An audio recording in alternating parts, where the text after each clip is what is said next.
Channel पर आपका एक बार फिर से स्वागत करता हूँ। जैसे कि अपन बायोलॉजी का सेशन में देख रहे थे, उसमें आज अपन पहला जो लेसन स्टार्ट करते हैं वो अपन सेल से स्टार्ट करते हैं, यानी कि कोशिका से स्टार्ट करते हैं। तो अपन सबको पता है कि जो कोशिका है वो शरीर की सबसे छोटी इकाई होती है, जिसके द्वारा पूरी बॉडी बनती है, ऑर्गेनिज्म यानी कि पूरे जीव का निर्माण होता है। तो पहले अपन बात करेंगे जीव का निर्माण कैसे होता है। तो अपन देखते हैं जीव का निर्माण कि कौन कौन सी स्टेप होती है इसमें। जीव का निर्माण अपन इसमें देखते हैं। जीव का निर्माण से अर्थ है कि जीव की बॉडी कैसे कैसे बनती है। अपन यहाँ पे बहुकोशिकीय जीवों की बात करें, क्योंकि एक कोशिकीय जीव में या जो द्विकोशिकीय त्रिकोशिकीय जीव में तो कोशिका स्तर का ही शरीर होता है। अपन बात करें बहुकोशिकीय जीव जिनमें ऑर्गन सिस्टम तक का क्या होता है, पूरा सिस्टम बना होता है। तो सबसे पहले बात करेंगे जो सबसे छोटी इकाई होती है वो होती है कोशिका, जिसको अपन बोलते हैं आधारभूत इकाई होती है। क्योंकि पूरे शरीर का निर्माण करने में जो सबसे बड़ा हाथ होता है वही कोशिका का होता है। जैसे कि अपन देखते हैं कोई भी रूम बनाते हैं, कमरा बनाते हैं, तो कमरे को बनाने के लिए हमको ईंटें चाहिए। ईंटें उसकी सबसे छोटी इकाई होगी, आधारभूत इकाई होगी। उसी प्रकार अपनी बॉडी की जो आधारभूत इकाई सबसे छोटी इकाई है ना, वो क्या है, कोशिका। अब बात करें कि बॉडी कैसे बनती है इस कोशिका से, कि जब ये कोशिका आपस में बहुत सारी मिल जाती है, इनका ग्रुप बन जाता है, इनका समूह बन जाता है, उनको अपन क्या बोल देते हैं, उनको उत्तक बोल देते हैं। क्या बोल देते हैं, उत्तक बोल देते हैं, कि टिश्यू उनको अपन बोल देते हैं। और जब ये टिश्यू आपस में मिल जाते हैं, बहुत सारे टिश्यू का जो समूह बन जाता है, तो उसको बोल देते हैं अपन उत्तक तंत्र बोल देते हैं। उससे क्या बनता है, आपका उत्तक तंत्र का निर्माण होता है। और जब बहुत सारे उत्तक तंत्र आपस में मिलते हैं तो उससे क्या बनता है, आपका अंग बनता है। और जब अंग मिलते हैं तो अंग तंत्र का निर्माण होता है। इतना आपको समझ में आया होगा कि जब कोशिकाएं मिलती है तो उत्तक मिलते हैं तो उत्तक तंत्र बनता है, और उत्तक तंत्र से अंग बनता है, और अंग मिलकर बहुत सारे एक तंत्र बनाते हैं अंग का, उसको अंग तंत्र बोलते हैं। और जब बहुत सारे अंग तंत्र आपस में मिल जाते हैं उससे क्या बनता है, एक जीव बनता है। इसको मैं आपको प्रैक्टिकली जैसे बताना चाहूँ मेरी बॉडी के ऊपर से लेके, कि जैसे कि मेरी बॉडी के अंदर तक मैं एक जीव हूँ, ऑर्गेनिज्म हूँ।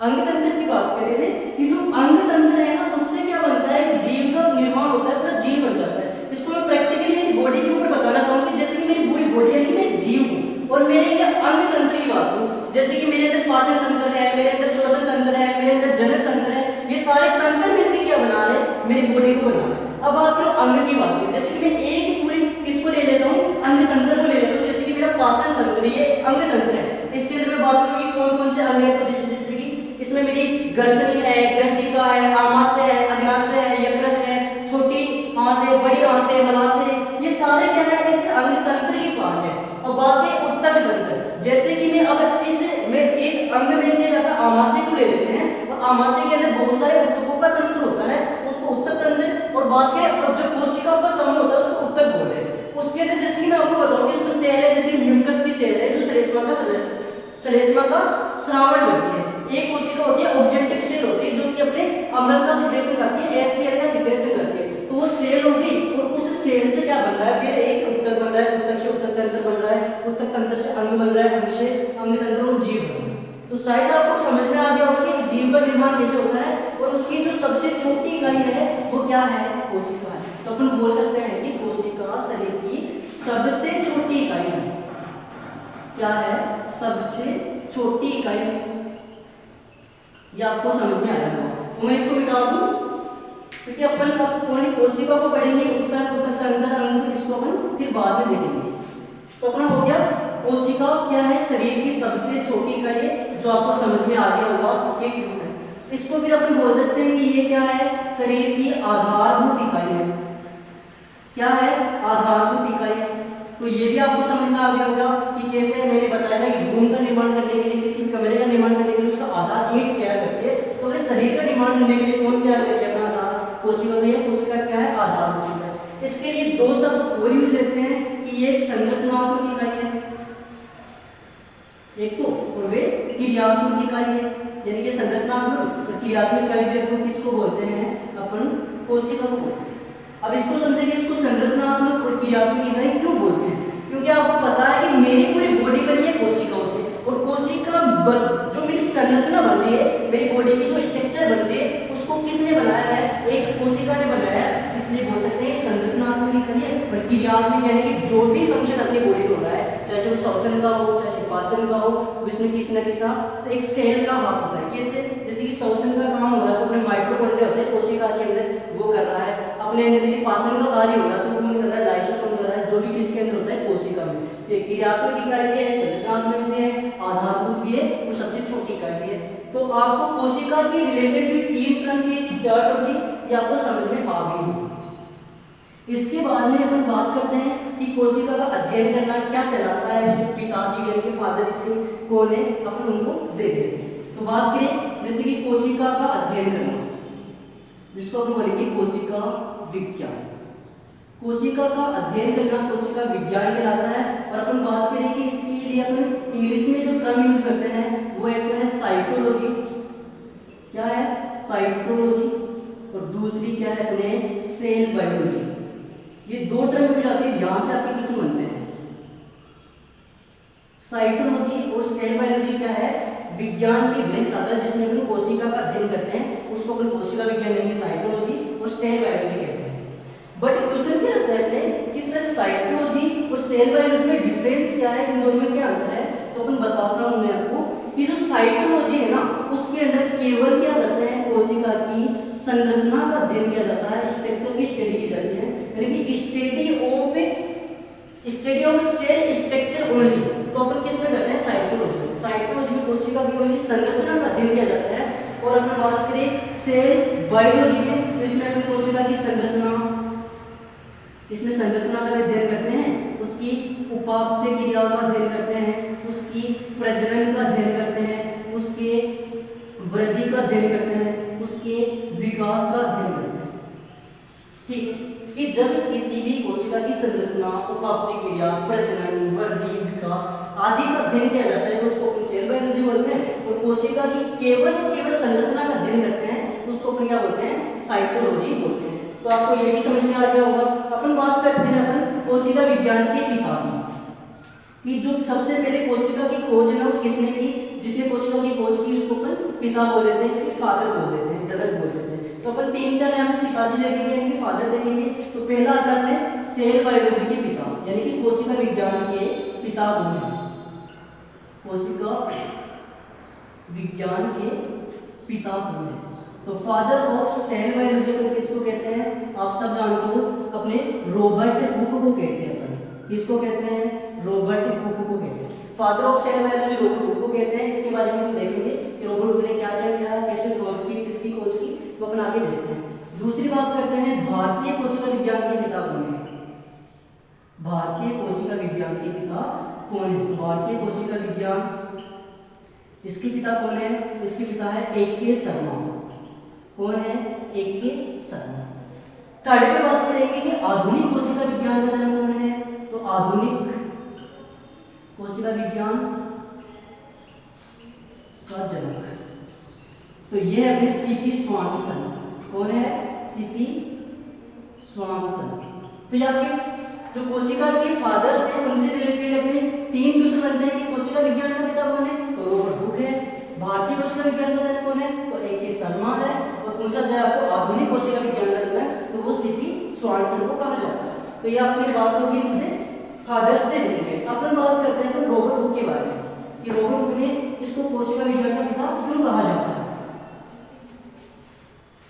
तो अपन बात करते हैं रॉबर्ट हुक के बारे में, क्योंकि अपने इतिहास के अंदर ही देखा जाए ना, साइंस के अंदर जो सबसे बड़ी खोज मानी जाए तो अपन बोल सकते हैं कि सेल की खोज भी सबसे बड़ी खोज है, क्योंकि जितने भी ऑर्गेनिज्म है सारे सेल से बने हुए हैं, तो इनकी खोज एक बहुत बड़ी खोज है। तो रॉबर्ट हुक ने क्या किया?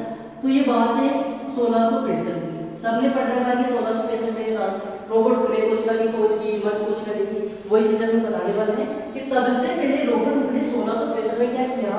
कोशिका की खोज की थी। सबसे पहले क्या की? कोशिका की खोज की। और जो सबसे पहले कुछ काम करता है उसको अपन इसका क्या बोल देते हैं? पिता बोल देते हैं। इस कारण इसको क्या बोलते हैं? कोशिका विज्ञान का पिता बोलते हैं। पहली चीज है। सेकंड इसके बारे में हम पढ़े तो इन्होंने सबसे पहले कोर्क के टुकड़े लिए। ये बात हो रही किसकी?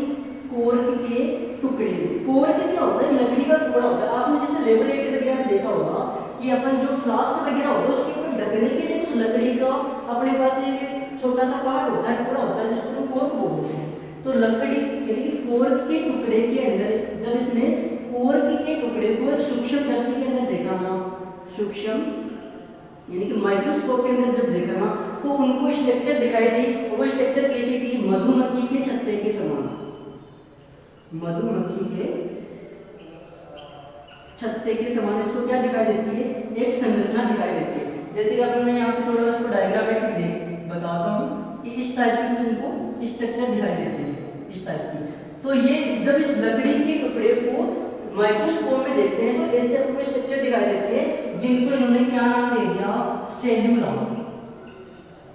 या तो सेल्यूला बोल दिया या इनको सेल्यूली भी बोल देते हैं, सेल्यूला या सेल्यूली नाम दे दिया, ठीक है। और आपको पता है कि जो कोर्क का टुकड़ा है, लकड़ी का टुकड़ा है, अपन बोल सकते हैं कि जो आउटर लीव होती है किसी पौधे के अंदर, जो बाहर वाली परत होती है ना, उसको अपन क्या बोलते हैं?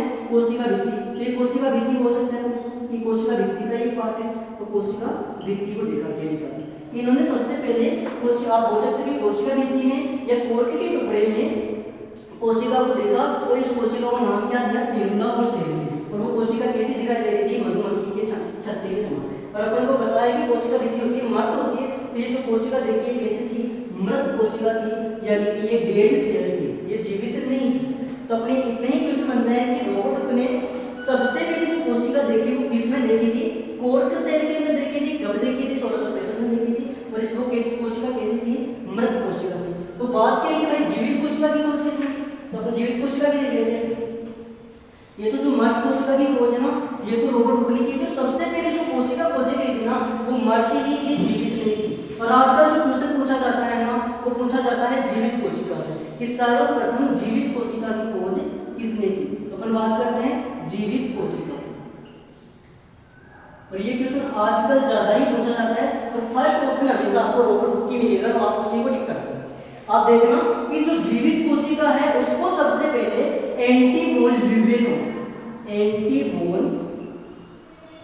ल्यूवेनहोक ने देखा था। किसने देखा था? एंटी वॉन ल्यूवेनहोक ने देखा था।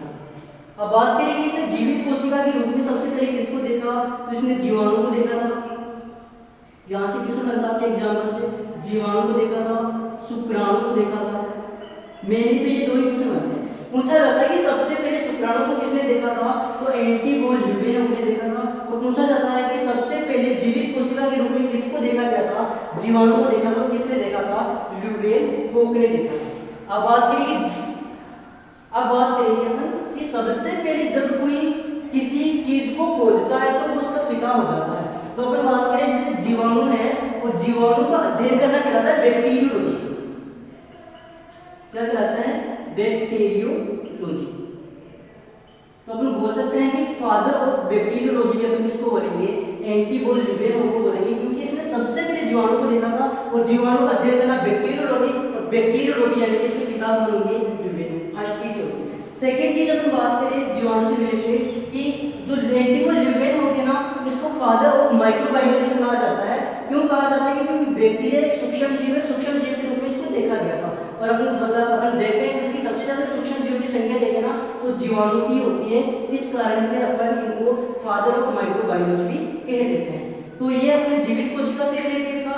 अपन आगे बात करते हैं कि एक चीज और इसमें देख लेते हैं कि जीवित कोशिका, जैसे कि रॉबर्ट हुक ने जो मृत कोशिका देखी थी उसको नाम सेलुला और सेलुली दिया था। इसी प्रकार जो इसने जीवित कोशिका देखी उसको नाम क्या दिया गया? तो वो था एनिमल्क्यूल। क्या नाम था? एनिमल्क्यूल।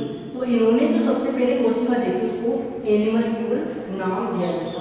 तो ये अपने जीवित कोशिका और मृत कोशिका की डिस्कवरी से रिलेटेड जो था वो हो गया। अपन बात करते हैं कोशिका से रिलेटेड जो टर्मिनोलॉजीज है कि जैसे सबसे छोटी कोशिका क्या है, बड़ी कोशिका क्या है, लंबी कोशिका क्या है, उनको अपन इसमें अपन दे देते हैं। तो देखते हैं अपन कि सबसे छोटी कोशिका, सबसे छोटी कोशिका, तो आपने नाम सुना होगा जैसे माइक्रोप्लाज्मा। माइक्रोप्लाज्मा है ना, वो सबसे छोटी कोशिका मानी जाती है ओवरऑल वर्ल्ड के अंदर। चाहे प्लांट की बात करें, एनिमल की बात करें, लेकिन वैसे माइक्रोप्लाज्मा एक एनिमल में आता है, जंतु के अंदर आता है। तो सबसे छोटी कोशिका की बात करें तो क्या है? माइक्रोप्लाज्मा। माइक्रोप्लाज्मा। और जिसका दूसरा नाम क्या है? PPLA। ये दोनों नामों से क्वेश्चन पूछा जाता है कि सबसे छोटी कोशिका क्या है? माइकोप्लाज्मा या पीपीएनओ, जिसका पूरा नाम है प्लूरो न्यूमोनिया लाइक ऑर्गेनिज्म। इसको ये नाम क्यों दिया गया? क्योंकि ये न्यूमोनिया रोग का रोगकारक होता है, न्यूमोनिया रोग भी कहलाता है, इस कारण इसका नाम क्या दिया? पीपीएनओ। इसके बारे में हम कुछ दो चार क्वेश्चन देखते हैं जो बनते हैं। माइकोप्लाज्मा है ना, एक प्रोकैरियोटिक कोशिका है, प्रोकैरियोटिक जीव है। और अपन जब प्रोकैरियोटिक जीवों को पढ़ते हैं तो उसमें पढ़ते हैं कि प्रोकैरियोटिक जीवों के अंदर कोशिका भित्ति पाई जाती है, बट माइकोप्लाज्मा एकमात्र ऐसा प्रोकैरियोटिक जीव है जिसके अंदर कोशिका भित्ति का अभाव होता है। इसमें क्या होता है? कोशिका भित्ति यानी कि सेल वॉल का अभाव होता है, इसमें सेल वॉल नहीं पाई जाती है कि सेल वॉल इसमें एब्सेंट होती है। फर्स्ट चीज।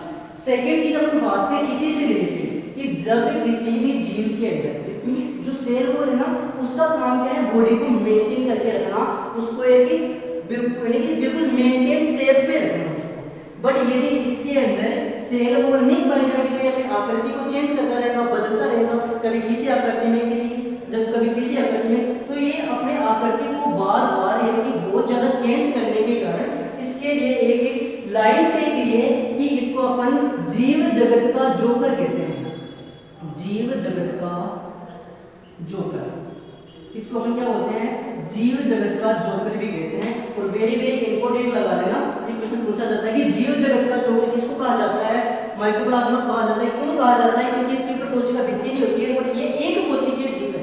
एक कोशिका होने के कारण भित्ति भी नहीं है और एक कोशिका भी अपने आकृति को, साइज को, शेप को चेंज करता रहता है। जैसे जोकर का काम क्या है? अपने अलग अलग रूप में आना और लोगों को हंसाना, वैसा ये काम करता है कि अपना अलग अलग रूप ये चेंज करता है। इस कारण इसको हम क्या बोलते हैं? जीव जगत का जोकर बोलते हैं। अब बात करें इसके लिए तीसरी लाइन जो पूछी, यानी कि इसी से रिलेटेड है कि जो अपनी आकृति को बार बार चेंज करता है, जिसका आकृति निश्चित नहीं होती है, उसको अपन बोलते हैं क्या? पेलियोमॉर्फिक।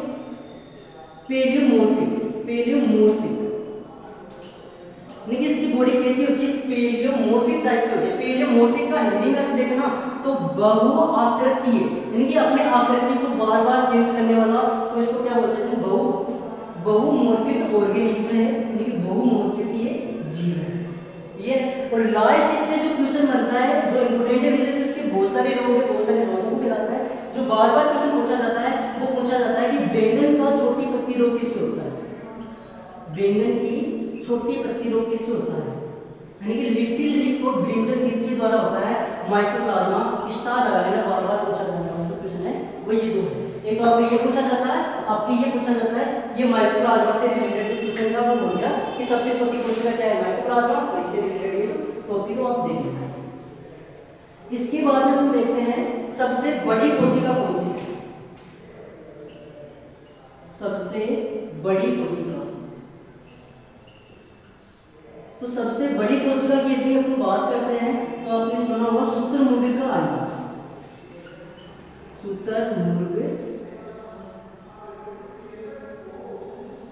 शुतुरमुर्ग का अंडा। तो इसमें कुछ भाई कंफ्यूज होते हैं कि सर जो अंडा है, कोई पक्षी के अंडा देता है तो बहुकोशिकीय होता है, उसमें एक कोशिका थोड़ी होगी, तो सबसे बड़ी कोशिका कैसे? तुम्हें बता दो यार, जो अंडे की बात हो रही है ना वो इसके अंडाणु की बात हो रही है, जो ओव्यूल बनता है इसके अंडाशय में, उस अंडे की बात हो रही है। वो एक कोशिकीय होता है, वो सबसे बड़ा माना जाता है, वो सबसे बड़ी सेल माने जाते हैं। तो अपन बोलते हैं कि सबसे बड़ी कोशिका कौन सी है? शुतुरमुर्ग का अंडा, की ओस्ट्रिच एग को माना जाता है। अब इसके बाद में हम बात करते हैं सबसे लंबी कोशिका। सबसे लंबी कोशिका कौन सी? कंफ्यूज मत होना बड़ी और लंबी की, क्योंकि ये लेंथ को, देखिए ये तो लंबाई को बताती है कि लंबाई में बड़ी कौन सी है, और ये इसके ऐसे सर्कल रूप में बताती है कि क्या है। लेकिन बात करें तो डायमीटर के रूप में, यदि डायमीटर को रिप्रेजेंट करके अपन पूछे ना तो बड़ी पूछी जाती है, और अपन इसकी लेंथ को पूछे ना तो लंबाई को थोड़ी देखी जाती है। तो सबसे लंबी जो कोशिका है ना वो कौन सी होती है? वो होती है तंत्रिका कोशिका। कौन सी होती है? तंत्रिका कोशिका, जिसको आप बोलते हैं न्यूरॉन सेल। इसको फिर क्या बोलते हैं? न्यूरॉन सेल के नाम से भी जानते हैं कि इसको अपन न्यूरॉन सेल बोलते हैं। तो इससे रिलेटेड जो क्वेश्चन बनते हैं दो चार बता देता हूँ कि जो न्यूरॉन सेल है अपने बॉडी के अंदर एकमात्र ऐसी कोशिका पाई जाती है जिसमें कभी भी क्या नहीं होता? विभाजन नहीं होता।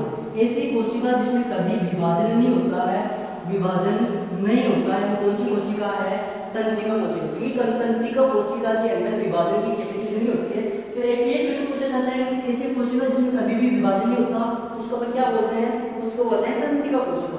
और जिसमें विभाजन नहीं होता उसमें एक अवस्था पाई जाती है जिसको बोलते हैं G0 अवस्था, जिसको वैसे अपन डिटेल में पढ़ेंगे तो जब कोशिका डिवीजन यानी कि सेल डिवीजन का जो चैप्टर पढ़ेंगे उसमें देखेंगे, बट आप अभी समझो कि इसमें G0 अवस्था पाई जाती है, यानी कि ये हो गया। अब बात करेंगे अपन थोड़ा सा टॉपिक से बाहर निकलते हैं तो अपन देखते हैं कि जो कैंसर होता है, कैंसर में क्या होता है कि अनकंट्रोल्ड सेल डिवीजन यानी कि अनियमित कोशिका का विभाजन होता है। और अपन को बताया कि ब्रेन के अंदर जो 90% है ना वो क्या होती है, तंत्रिका कोशिका होती है। तो अपने ब्रेन में कभी भी ट्यूमर नहीं होती क्योंकि ब्रेन के अंदर 90% क्या होती है, अपने न्यूरॉन होती है। न्यूरॉन में तो कोशिका विभाजन नहीं होगा, तो कोशिका विभाजन नहीं होता तो कभी इसमें कैंसर नहीं होगा, विभाजन नहीं होगा तो कैंसर नहीं होगी। तो सर आप पूछोगे कि सर ये कैंसर होती है कहाँ पे, तो मैंने बताया कि 90% पार्ट में क्या होती है आपकी न्यूरॉन होती है, बचा क्या 10% पार्ट जो अपने आउटर साइड का 10% पार्ट होता है ब्रेन का, उसके अंदर क्या होता है सेल डिवीजन होता है जिससे क्या होता है वहाँ पे ट्यूमर होने की संभावना होती है जिसको अपन कैंसर नाम दे देते हैं। तो अपन देखते हैं सबसे लंबी कोशिका को, अब देखते हैं अपन सबसे लंबी कोशिका होगी, बड़ी होगी, वो छोटी होगी। अब बात करें कि पादपों के अंदर, पादपों में सबसे लंबी कोशिका, सबसे लंबी कोशिका कौन सी पादप कोशिका है जो सबसे लंबी होती है, तो रेमी के रेशे, रेमी के रेशे। अब रेमी के रेशे क्या होते हैं कि अपने दक्षिणी अमेरिका के अंदर कुछ प्लांट्स पाए जाते हैं रेमी के, उनके जो रेशे होते हैं ना वो एक कोशिका होती है, वो सबसे लंबी होती है, इसलिए वो पादप कोशिका होने के कारण और लंबी होने के कारण क्या बोलते हैं वो सबसे लंबी पादप कोशिका है। ठीक है, इसके बाद में तो बात करें सबसे बड़ी, ये लंबी है बड़ी की बात करें, सबसे बड़ी पादप कोशिका, सबसे बड़ी पादप कोशिका कौन सी है, ये याद रखना, ये पूछा जाता है कि सबसे बड़ी पादप कोशिका कौन सी, इंपॉर्टेंट है। एसिटाबुलिरिया सेवा, एसिटाबुलिरिया सेवा, जो एसिटाबुलिरिया सेवा होती है ना उसकी कोशिका सबसे बड़ी कोशिका मानी जाती है। आपको पता है कि जो सेवाल होता है ना वो एक पादप कोशिका के अंदर आता है, तो अपन बोल सकते हैं कि सबसे बड़ी पादप कोशिका क्या है, एसिटाबुलिरिया सेवाल को माना जाता है। तो आपने ये देखा कि सबसे बड़ी क्या है, सबसे छोटी क्या है, लंबी क्या है, ये तो अपन ओवरऑल देख रहे थे। अपन बात करें मानव के अंदर सबसे बड़ी और सबसे छोटी कोशिका कौन सी है, मानव से रिलेटेड देखें ना, मानव में सबसे बड़ी ये है, सबसे छोटी ये है, वो देखते हैं कि मानव में सबसे बड़ी कोशिका,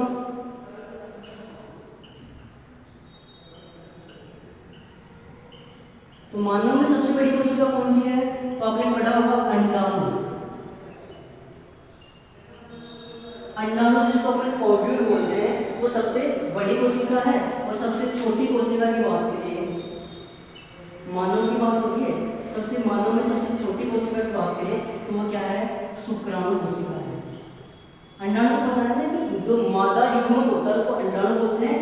यहाँ से ये भी क्वेश्चन हो सकता है आपका, मादा युग्मक है, ऐसे पूछा जा सकता है कि क्या होता है, वो आपको ऑप्शन में वहाँ पे मादा युग्मक मिल जाता है कि अंडाणु को मादा युग्मक भी बोल देते हैं और शुक्राणु को अपन बोल सकते हैं नर युग्मक। ठीक है, तो ये हो गया अपना जो टर्मिनोलॉजी थी कोशिका से रिलेटेड, सबसे बड़ी कोशिका, सबसे छोटी कोशिका, वो अपने यहाँ पे कंप्लीट हो गई। अब बात करते हैं क्या कि जो कोशिका है ना कितने प्रकार की होती है, इसके टाइप्स कितने होते हैं। तो कोशिका की टाइप्स को अपन कल अपने जब भी कोई नेक्स्ट वीडियो आएगा उस पर अपन इसको देखेंगे। आज के लिए इतना